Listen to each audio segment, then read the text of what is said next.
আসসালামু আলাইকুম ওরহমতুল্লাহি ওবারাকাতুহু। নাহাস কিচেনে সবাইকে স্বাগতম। আশা করি সবাই ভালো আছেন। আমিও আলহামদুলিল্লাহ আল্লাহর রহমতে ভালো আছি। প্রতিদিনের মতো চলে আসলাম আজকেও নতুন ভিডিও নিয়ে। ভিডিওটা হচ্ছে আজকে কোনো রান্নার ভিডিও করব না, কিছু কিছু জিনিস দীর্ঘদিন কিভাবে সংরক্ষণ করে রেখে দেওয়া যায় সেই ভিডিওটা আপনাদের সাথে শেয়ার করব। এই তো টমেটোর সিজন, এখন টমেটো সস্তা আছে। এক সময় দেখা যায় টমেটোর সিজন থাকে না, কিন্তু টমেটোর দাম বেড়ে যায়, অনেক দাম বেড়ে যায় টমেটো। আমরা এই টমেটোটা কিভাবে টাটকা সুন্দর করে রেখে দিতে পারবো সেই ভিডিওটা আপনাদের সাথে শেয়ার করব। আর এখানে এই তো দেখুন পেঁপে নিয়েছি একটা, আমি পেঁপের টুটি পুটি বানাবো। ড্রাই ফ্রুট কেক বানানোর ফুটি ফুটিতে বানাবো, সেই ভিডিওটা আপনাদের সাথে শেয়ার করব। এই দুইটা ভিডিও আজকে আপনাদের সাথে শেয়ার করব। তো চলুন দেখে নিই টমেটোটা কিভাবে আমরা সংরক্ষণ করে রেখে দিব। আর যখন টমেটোর দাম বেড়ে যাবে তখন একটু একটু নিয়ে আমরা রান্না করে খেতে পারবো। এই তো টমেটোটা আমি ভালো করে ধুয়ে পরিষ্কার করে নিয়েছি, তারপর আবারও পানি দিয়ে নিয়ে আসছি আপনাদের সামনে। এখন কেটে দেখিয়ে দিব কিভাবে আমরা সংরক্ষণ করব। এই যে টমেটোটা আমি এভাবে দুই পালা করব, তারপরে আবার মাঝখান দিয়ে পালা করব 4 পালা। এই যে স্টিলের প্লেট নিয়েছি, এই স্টিলের প্লেটে সুন্দর করে একে একে এভাবে সাজিয়ে রেখে দিব।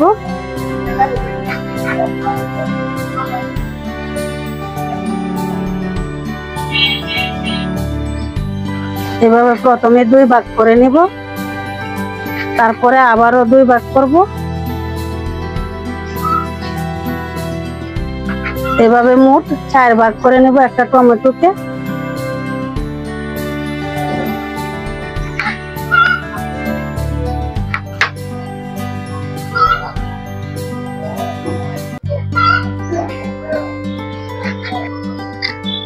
এই তো দেখুন টমেটো গুলো আমি কেটে প্লেটে সাজিয়ে নিয়েছি।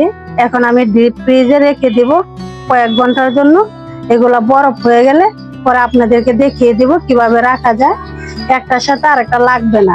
এভাবে প্লেটের ভিতরে রেখে দিলে বরফ হয়ে যাবে, আলাদা আলাদা পিস পিস থাকবে। আমি আরো কিছু টমেটো সংরক্ষণ করেছি, আজকেও কিছু করব। সেই জন্য ভাবলাম যে আমাদের অনেক ছোট বড় ভাই বোনেরা আমার ভিডিও দেখে হয়তো কেউ জানে কেউ জানে না কিভাবে সংরক্ষণ করা যায়, সেই জন্য আপনাদের সাথে শেয়ার করলাম এই ভিডিওটা।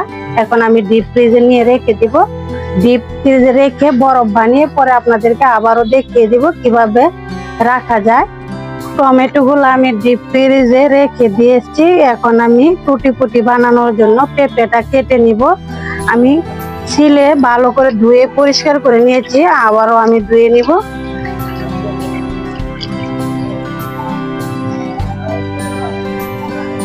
এখন আমি পেঁপেটা কাটবো।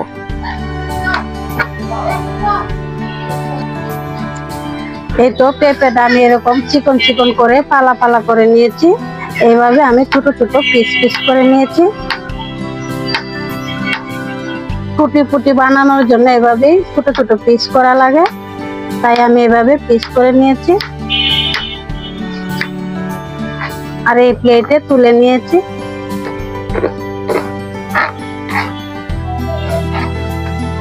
এই তো এরকম ছোট ছোট পিস পিস করে নিয়েছি।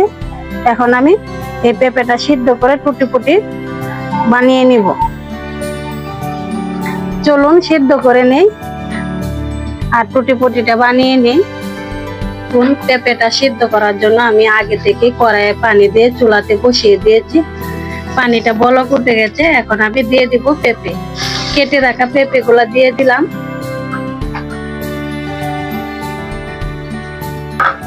এখন আমি একটু নেড়ে চেড়ে দিব। ঢাকনা দিয়ে ডেকে এখন আমি 5 মিনিট সিদ্ধ করে নিব। এই তো দেখুন 5 মিনিট আমি চুলার হিট হাই করে পেঁপেটা সিদ্ধ করে নিয়েছি। দেখুন কালারটাও চেঞ্জ হয়ে গেছে। এখন আমি নামিয়ে একটা চালনিতে ঢেলে পানিতে জড়িয়ে নেব। ঢেলে দেব।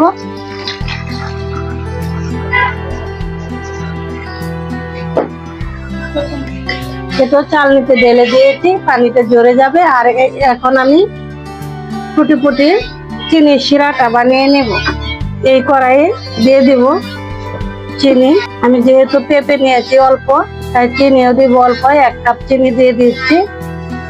এখন দিয়ে দিব 1 কাপ পানি।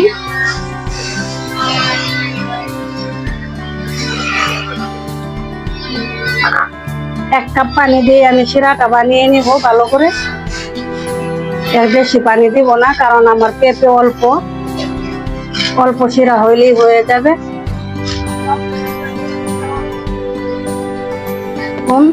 চিনিতে গলে পানিতে বলক উঠে গেছে। এখন আমি এই পর্যায়ে দিয়ে দিব সিদ্ধ করা পেঁপে। সেন্টের জন্য দিয়ে দিয়েছি 2টা এলাচ মুখ ফাটিয়ে। এখন দিয়ে দিব পেঁপেটা দিয়ে কিছুক্ষণ নেড়ে চেড়ে ভালো করে শিরাটার সাথে জাল করে নিব। পেঁপে গুলা শিরার সাথে জাল করে নিয়েছি। এখন আমি এই পর্যায়ে দিয়ে দিব ভিনেগার। এই বোতলের ক্যাপে 2 কাপ ভিনেগার দিব। দীর্ঘদিন সংরক্ষণ করার জন্য ভিনেগারটা অ্যাড করলে খুবই ভালো হয়, ভালো থাকে, তাই আমি ভিনেগার দিয়েছি 2 কাপ। আর ভালো সেন্টের জন্য দিয়েছি 2টা এলাচ। এখন আমি আর 3 মিনিট জাল করে নামিয়ে নেব। এই তো টুটি ফুটি পেঁপে গুলা শিরার সাথে জাল করা হয়ে গেছে। এখন আমি নামিয়ে নিব চুলা থেকে, আর সাইডে রেখে একটু ঠান্ডা করে নিব। এই তো টুটি ফুটির জন্য পেঁপে গুলা ঠান্ডা করে নিয়েছি। আর আমি 3টে বাটি নিয়েছি, 3 কালার করব, তাই 3 বাটিতে রেখে দিব সমান ভাগে।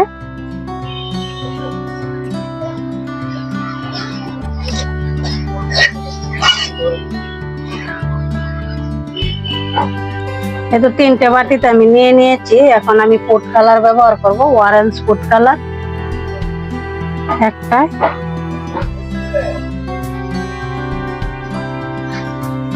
এখন আমি কালারটা চামচের সাহায্যে ভালো করে মিক্স করে নিব এভাবে।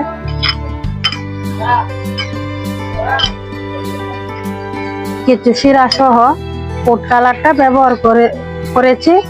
আর এখন আমি এটা এক সাইডে রেখে দিব। আর এটা সাদায় রাখবো, এটাও এটার সাথে রেখে দিব। আর এটাতে আমি হলুদ কালার ব্যবহার করবো, তাই হলুদের গুঁড়া দিয়ে দিচ্ছি। হলুদ কালার ফুড কালারটা নাই, তাই আমি হলুদের গুঁড়া দিয়ে দিচ্ছি। আপনারা চাইলে হলুদ কালার ফুড কালারটা ব্যবহার করতে পারবেন। চামচটি আলাদা আলাদা নেবেন ফুড কালারটা যখন ব্যবহার করবেন। একটার সাথে আর একটা লাগাবেন না, তাইলে এক কালার হয়ে যাবে। আমি হলুদ কালারটাও মেখে নিয়েছি। এখন আমি রেখে দিব কয়েক ঘন্টা এভাবে। আর কিছুক্ষণ নেড়ে ছেড়ে দিব। তারপর শুকিয়ে আপনাদেরকে দেখিয়ে দিব টুটি ফুটিটা কেমন হয়েছে।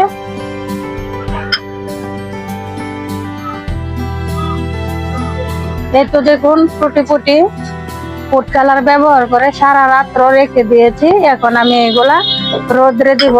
বলছিলাম একটা সাদা কালার রাখবো, কিন্তু আমি পরবর্তীতে অফ ক্যামেরাতে আবার সবুজ কালারটা দিয়ে দিছি। সবুজ কালার দিয়ে রেখে দিয়েছিলাম। এখন এগুলা তুলে একটা স্টিলের প্লেটে রোদ্রে দিব। দেখুন কালারটা কত সুন্দর হয়েছে। এই যে দেখুন অরেঞ্জ কালারটা কত সুন্দর টকটকে হয়েছে।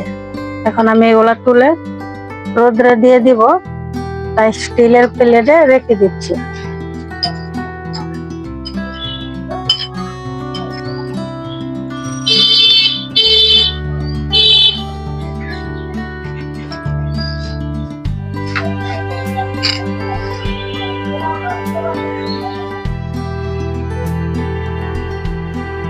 তিনটে কালার করে নিয়েছি, একটা অরেঞ্জ ফুড কালার, একটা সবুজ ফুড কালার, আর একটা হলুদ দিয়ে হলুদ কালার। আপনারা চাইলে আরো বিভিন্ন কালার করতে পারেন। আমি 3টে কালার করে নিয়েছি।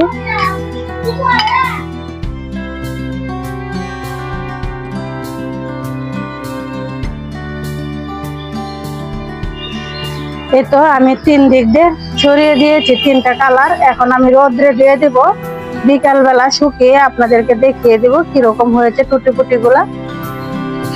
এই তো দেখুন পেঁপের টুটি আমি বানিয়ে শুকিয়ে নিয়েছি। দেখুন কত সুন্দর হয়েছে বেবি সুইট টুটি গুলা। এই টুটি দিয়ে ড্রাই ফ্রুট কেকটা বানালে খুবই ভালো হয়, সুন্দর হয়। বাচ্চারা দেখবেন এই টুটি দিয়ে কেকটা বানালে টুটি গুলা বেছে বেছে কি সুন্দর করে খেয়ে নেয়। বেবি সুইট টুটি গুলা দেখুন কত সুন্দর হয়েছে। আর এগুলা একটা বয়ামের ভিতরে ভরে রাখলে দীর্ঘদিন সংরক্ষণ করে রাখা যায়।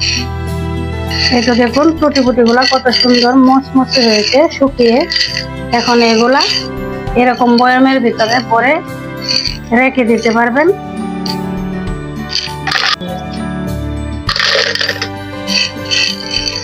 এই যে আমি একটা বয়ামে তুলে নিচ্ছি, রেখে দেব।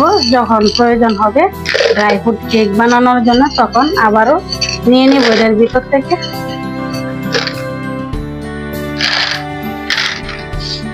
আপনাদেরকে বলছিলাম টমেটো কিভাবে সংরক্ষণ করবে। এই যে দেখুন আমি টমেটো এভাবে কেটে রেখে দিয়েছিলাম ডিপ ফ্রিজে। দেখুন বরফ হয়ে গেছে। এই যে দেখুন বলছিলাম যে কিভাবে সংরক্ষণ করে রাখা যাবে। এই যে এভাবে পিস পিস করে প্রথমে বরফ বানিয়ে নেবেন, তারপর এরকম পলির ভিতরে রেখে দিবেন।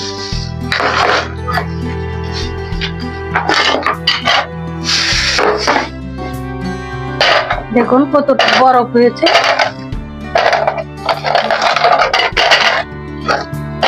দেখুন শব্দ করছে।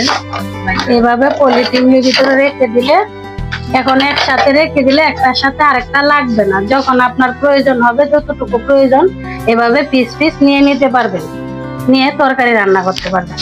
এভাবে 1 বছর পর্যন্ত রেখে দেওয়া যাবে। ডিপ ফ্রিজে রাখতে হবে। টমেটো সিজন চলে গেলে টমেটো সবসময় পাওয়াও যায় না, আর অনেক দাম থাকে। এখন সস্তা আছে।